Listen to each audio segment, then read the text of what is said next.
আগের বার 85,000 দিয়েছিলাম, এবারে 90 করি। 90, 95, 1, ওকে 1,10,000। জানো আমার বাবার সম্পত্তি আমি পোস্ট করছি, কোনো শুনতে খারাপ লাগবে, আমার বাবার সম্পত্তি, এটা জনগণের ট্যাক্সের টাকা নয়।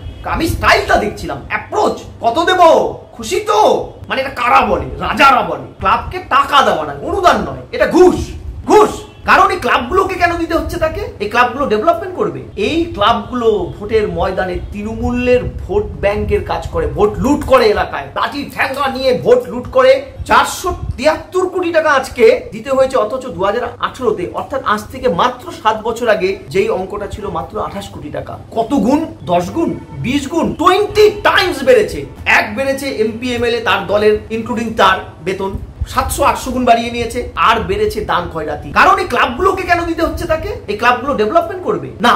এই ক্লাবগুলো না খেলাধুলা এলাকায় ডেভেলপমেন্ট করে, না কালচারাল। ছোটবেলায় আমরা দেখতাম ক্লাবের কে কেন্দ্র করে কালচারাল অনুষ্ঠান হতো, এলাকায় কালচারাল ডেভেলপমেন্ট হতো। আজকে কি হয়? এই টাকা, কাঁচা টাকার লোভে সমস্ত ছেলে মেয়েগুলো ওখানে বসে, বেকার ছেলে মেয়ে, চাকরি নেই, ওখানে সারা বছর মদ জোয়ার আড্ডা হয়, সব ক্লাব না হলেও ম্যাক্সিমামটা। এবং এই ক্লাবগুলো ভোটের ময়দানে তৃণমূলের ভোট ব্যাংকের কাজ করে, ভোট লুট করে, এলাকায় লাঠি ঠ্যাঙ্গা নিয়ে ভোট লুট করে। তার ফলে ক্লাব কেন্দ্রিক অসামাজিক অ্যাক্টিভিটি দিনকে দিন বেড়ে গেছে। কারণ যখনই তোমাকে ভোটের জন্য ওরা সাহায্য করবে, তাহলে তার অনেক কিছুই তুমি দেখবে না, তোমার প্রশাসন দেখবে না, অর্ডার থাকে উপর থেকে, ক্লাব এটা করলে দেখবে না, ক্লাব মিল দেখবে না। এই যে জেসিবি, এই যে তোমার এখানে যে একটা ঝামেলা হলো, তৃণমূলের জেসিবি ক্লাবের মধ্যে নিয়ে গিয়ে তালিবানি কায়দায় পেটাচ্ছে। ক্লাবগুলো হয়ে গেছে তৃণমূলের পার্টি লবি। ফলত এলাকার ডেভেলপমেন্ট করে না। খেলাধুলোয় পশ্চিমবঙ্গের কোথাও কোনো স্থান নেই। আর এলাকার সামাজিক যে কাজগুলো, যেটা কালচারাল কাজ, ক্লাবগুলো আর করে না। সারা বছর ক্রাম খেলছে, তাস পেটাচ্ছে, জুয়া খেলছে, এলাকায় কার বাড়ি কার জমি কেনা বেচা হচ্ছে, তার গিয়ে অবৈধ নাক গলাচ্ছে, টাকা নিচ্ছে, লুট করছে, তোলাবাজি করছে, বাড়িতে সামাজিক সমস্যা হলে ঢুকে পড়ছে, পেটাচ্ছে। কারণ প্রত্যেকটা ক্লাবের মাথায় বসে আছে তৃণমূলের নেতারা। আর এই যে জনগণের ট্যাক্সের টাকায় দিনের পর দিন এদেরকে দেওয়া হচ্ছে, মানে আমি স্টাইলটা দেখছিলাম, অ্যাপ্রোচ কত দেব, খুশি তো, মানে এটা কারা বলে, রাজারা বলে। জানো আমার বাবার সম্পত্তি আমি পোস্ট করছি, কোনো শুনতে খারাপ লাগবে, আমার বাবার সম্পত্তি, এটা জনগণের ট্যাক্সের টাকা নয়। এই কারণে কিন্তু আজকে দেখো কিন, এই রাজ্যে কিনে, তুমি বলছো ডিএ দেয় না, ন্যায্য ডিএটা দেয় না, কি দেয়? লাইব্রেরি গুলো উঠে যাচ্ছে গ্রামে, অর্থাৎ পড়াশোনার যে সেন্টার গুলো, গ্রামীণ লাইব্রেরি, শহরে লাইব্রেরি, লাইব্রেরিয়ান নেই, বন্ধ। একটা লাইব্রেরিয়ান 4টা লাইব্রেরি চলায়, একদিন এখানে একদিন ওখানে, অর্থাৎ ওই এটা ছেড়ে ওটাই গেলে এটা বন্ধ। পাড়ার পড়াশোনা শেষ, স্কুল কেন্দ্রিক রিক্রুটমেন্ট বন্ধ, স্কুল উঠে যাচ্ছে, মিড ডে মিলের টাকা দেয় না, মিড ডে মিলের টাকা বন্ধ, স্কুলের টাকা দিচ্ছে না বলে একের পর এক স্কুলগুলোতে ছাত্র যাচ্ছে না, কলেজে ভর্তি নেই, রিক্রুটমেন্ট নেই, ইঞ্জিনিয়ারিং কলেজ ফাঁকা, ইভেন ইঞ্জিনিয়ারিং এর রেজাল্টটাও বের করেনি, 7 তারিখে হাইকোর্টের গোতা খেয়ে বের করবে বলছে। তোমাকে আমি পরিষ্কার বলছি যে আজকে পশ্চিমবঙ্গের এই নেইটা কিন্তু রাজ্য সরকারের তৈরি করা। কারণ এগুলো দিলে মানুষ তৃণমূলকে ভোট দেবে না। কারণ মানুষ যে যত বেশি জানে, একদম সত্যজিৎ রায় সেই হীরক রাজার দেশ, যে যত বেশি জানে সে তত কম মানে। তাই জানতে দেওয়া হবে না, তোমাকে বসিয়ে রাখা হলো লালিপপ দিয়ে ক্লাবে, হয় ক্লাবে বসো, আর না হলে তোলাবাজি করো, এলাকার তৃণমূলের বখাটের ছেলে হয়ে যাও, আর না হলে এ রাজ্য থেকে ভালো বলে বিদায় নাও, পরিযায়ী শ্রমিক হিসেবে অন্য রাজ্যে পিটাই খাও, যাই খাও, অন্য রাজ্যে। এই যে স্ট্রাকচারটা, এখন নতুন একটা স্লোগান তুলছে তৃণমূল, পরিযায়ী শ্রমিকরা ফিরে আসুন। কি ভয়ানক ব্যাপার বোঝো, যে পরিযায়ী শ্রমিকদের কাজ দিতে পারেনি বলে পরিযায়ী শ্রমিকরা দল বেঁধে চলে যাচ্ছে প্রতিদিন। তাদের ডাকছে কেন তৃণমূল ভোটের আগে?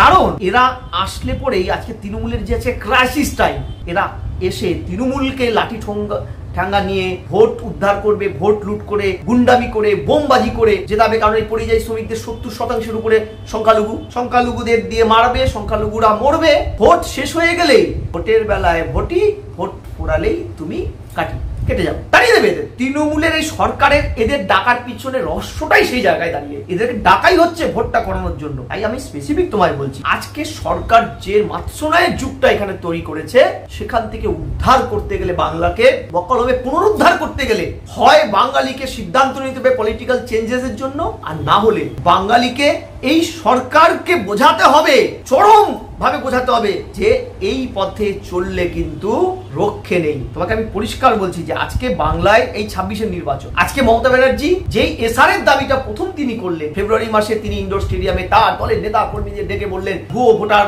মৃত ভোটার কাটতে হবে, বাড়ি বাড়ি সার্ভে, 2-3 মাস তার দলের লোক সার্ভে করলো। আজকে সেই তৃণমূল নেত্রী কয়েক মাসের মধ্যে তখন দেখলো এই ভোটার লিস্টের সংশোধনের দাবিটা বুমেরাং হয়ে গেছে, তার বিরুদ্ধে চলে যাচ্ছে। আজকে 1-1.5 কোটি ভোটার কাটা যাবে, যেটা তার একটা বড় অংশ ভোটার। এবার তিনি রুখে দাঁড়িয়েছেন, কারণ তিনি সিঁদুরে মেঘ দেখছেন। প্রকৃত কিন্তু এখানে ভোট কিছু হয় না। প্রকৃত ভোট যদি সত্যিকারের হতো, মমতা ব্যানার্জি থাকতেন না ক্ষমতায়। ফলে আমি বলছি যে ক্লাবকে টাকা দেওয়ার পিছনেও কিন্তু এই রহস্যটাই কাজ করছে, যে ক্লাবকে টাকা দেওয়া নয়, অনুদান নয়, এটা ঘুষ। ঘুষ।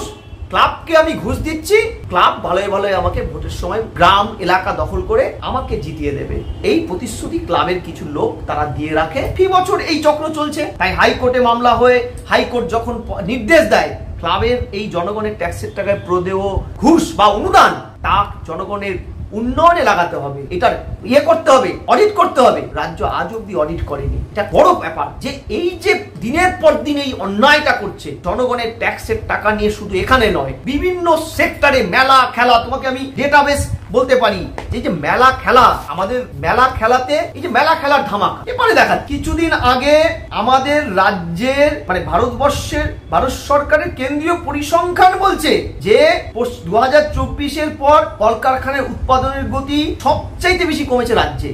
ইভেন 6400-র উপরে কোম্পানি 11 সালের পর থেকে উঠে অন্য রাজ্যে চলে গেছে। স্টেট ব্যাংকও চলে যাবে ভাব। শুধু তাই নয়, আমি তোমাকে আরো স্পেসিফিক করে বলছি, নীতি আয়োগের রিপোর্ট বলছে যে পশ্চিমবঙ্গে এই মুহূর্তে শিল্পের গতি, শিল্পের হার সবচাইতে কম, একদম পিছন দিক থেকে প্রথম সারিতে। আমরা এই যে প্রতি বছর বিশ্ব বাংলা করো তোমরা, বিশ্ব বাংলা প্রোগ্রাম মমতা ব্যানার্জি যখন দেশি বিদেশে শিল্পপতিদের এনে পাহাড়ের মাথায়, কখনো দীঘায় সমুদ্রের ধারে বিশ্ব বাংলা করে, হাত ডুবিয়ে শিল্পপতিরা খায়। তারপরে বলতো আজ অব্দি একটা ভিডিও তোমরা দেখাতে পারবে আর্কাইভ যে মমতা ব্যানার্জি একটা শিল্পের শিলান্যাস করে তার শিল্পের কারখানাটা দারুণ উদ্ঘাটন করেছে? আছে? একটাও তোমাদের দেখতে পাবে না। কেন? কারণ প্রত্যেকটা শিল্পপতি আসে, হাত ডুবিয়ে ট্যাক্সের টাকায় খায়, গাল ভরা প্রতিশ্রুতি দিয়ে পিছন দরজা দিয়ে কেন পালিয়ে যায়?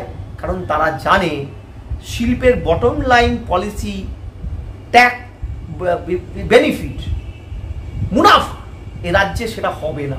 আমি আজ শিল্প করব, কালকে আরাবুল এসে বলবে টাকা দাও, অনুব্রত বলবে টাকা দাও, শাহজাহান বলবে টাকা দাও, ঘুষ দাও, তোলা দাও, কাটমানি দাও।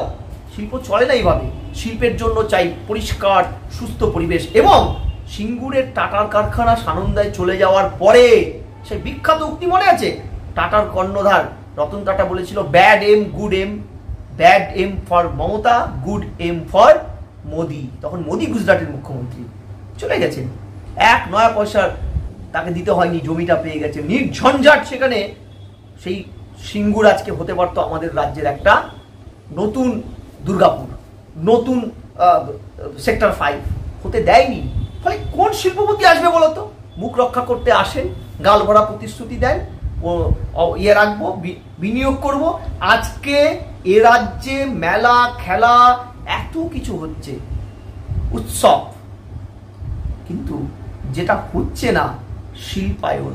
যে শিল্পায়ন আমাদের রাজ্যের সবচেয়ে বেশি প্রয়োজন ছিল, আজকে সেই শিল্পায়নের যদি তুমি বিনিয়োগ দেখো, পশ্চিমবঙ্গে বিনিয়োগ হয়েছে মাত্র $663 মিলিয়ন, যেটা ভারতবর্ষে পিছন দিক থেকে প্রথম সারি, অর্থাৎ শেষতম। তাহলে এ রাজ্যে কি হবে বলো দেখি তুমি?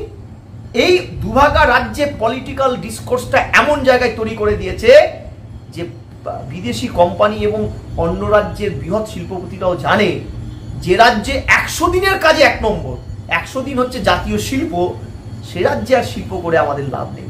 তাই আসে না 100 দিন, আমাদের সরকার বলছে 100 দিনে আমরা 1 নম্বরে। 100 দিনের কাজ আমি ছোট করছি না তাকে। আচ্ছা বলো তো 100 দিনের কাজ কি শিল্প?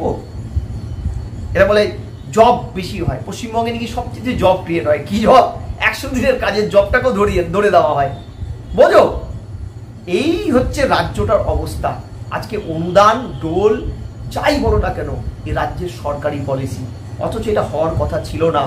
আজকে পলিসি এমন জায়গায় চলে গেছে যে অর্থনৈতিকটা যে অবস্থায় চলে গেছে, চাকরি নেই, বিকল্প কর্মসংস্থান নেই, শিল্প হচ্ছে না, টাকা নেই, স্কুলে টাকা দিতে পারছে না, অন্য কোথাও দিতে পারছে না। গতকাল দেখছিলাম এই সরকারেরই একজন ভিডিও, প্রশান্ত বর্মন প্রকাশ্যে বলছে গ্রামের মা বোনেরা রাস্তা খারাপ দাবি তুলেছে, রাস্তা অবরোধ করেছে, বলেছে রাস্তা অবরোধ করছেন কেন, লক্ষ্মী ভান্ডার নেওয়া বন্ধ করে রাস্তা বানিয়ে দেবো। অর্থাৎ সরকারের ভিতরের কঙ্কালসার অবস্থাটা এই ভিডিও বলে দিয়েছে। তিনি তো গ্রাসরুট লেভেলে সরকারের রিপ্রেজেন্টেটিভ, তিনি বলে দিয়েছেন বাস্তবটা মুখ দিয়ে যে এই সব প্রকল্পের জন্য বৃহৎ সেক্টরের উন্নয়নটা আটকে যাচ্ছে এবং এমন অবস্থা যে শ্রীলঙ্কার মতন অবস্থা হতে যাচ্ছে আমাদের বাংলার, বা হয়ে গেছে। একটা শিশু জন্মালে আজ প্রায় 1 লক্ষ টাকার উপরে ঋণ নিয়ে জন্মাচ্ছে এই রাজ্যে। তাহলে ভাবতে পারছো রাজ্যটা কোন দেওয়ালিপনায় নিয়ে গেছে। আজকে কি বেড়েছে? এমপি এমএলএ মুখ্যমন্ত্রীর বেতন বেড়েছে, ক্লাবের অনুদান বেড়েছে, আর কি বেড়েছে? নেতা মন্ত্রীদের খরচের বহর গেছে বন্যার জন্য মালদায় দেখতে, বন্যা প্রবণ এলাকাগুলো মালদা মুর্শিদাবাদে, সেখানকার রাজকীয় ভাবে সুজিত বসু খাচ্ছেন, সেই ভিডিওটা দেখো ছড়িয়ে গেছে। অর্থাৎ এদের দেখলে মনে হয় সেই বিখ্যাত ব্যান্ডের গানটা যে তোমরা খাবে মুড়ি মুরকি, আমরা চিকেন চাও, আমরা হলাম এসেনশিয়াল, আর জনগণ, পশ্চিমবঙ্গের জনগণ তোমরা হলে ফাও। এই ফাওয়ের খাতায় আমরা নাম তুলে ফেলেছি।